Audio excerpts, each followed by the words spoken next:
Jy weet, een van die grootste frustrasies wat ek het, is wanneer ek 'n fout gemaak het en ek probeer dit regmaak met ander mense, maar hulle stel nie belang om te hoor of om dit reg te maak nie. Jy weet, 'n hele paar jaar terug sê 'n vriend van my, toe hy baie jonger was, toe hy siele gaan wen eendag op straat en hy kom tot by 'n treinstasie waar hy 2 bikers na die Here toe lei. Toe sy pastoor uitvind van dit, was sy pastoor woedend geweest, want daai spesifieke blok waar hy die mense na die Here toe gelei het, was nie vir hulle kerk nie, maar was 'n ander kerk se blok om siele te wen. In hierdie storie was my vriend baie woedend geweest, want hy het gevoel die hele wêreld behoort aan God en hy het in gebed ingegaan en vir die Here gaan sê, Here, ek gaan 'n afspraak maak met daai pastoor. As daai pastoor van U af is, dan moet U my keer, anders voeter ek hom. Hy het 'n afspraak gemaak met die pastoor en toe die pastoor se deur oopplek, is my vriend in reg om die pastoor te voeter. Die pastoor het ingehardloop en rondom sy tafel gehardloop terwyl my vriend hom jaag om hom te vang.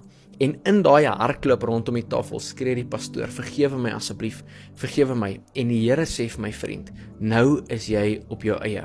My vriend, ek wil jou bemoedig vandag, dat wanneer jy alles gedoen het, in jou vermoë om dinge reg te maak, jy het uitgegaan uit jou pad uit, om vergifnis te vra, of om vergifnis te gee, en jy het alles gedoen, dan is daai ander persoon nou op hulle eie.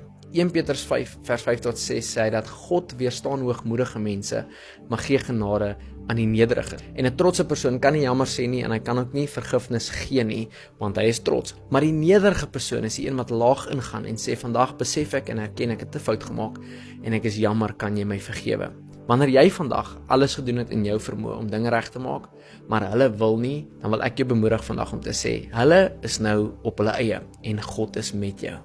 Vader, ek dank U net nou vir elke persoon wat hierdie video kyk, wat dalk deur 'n tyd gaan waar hulle dinge wil regmaak en herstel. Vader, ek weet U is die God van herstel, die God van rekonsiliasie.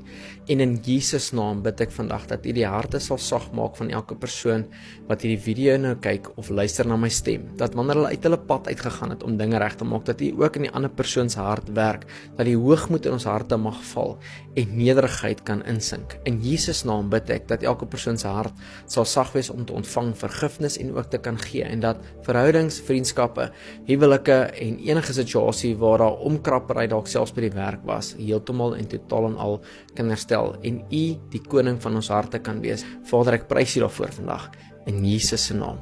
Amen.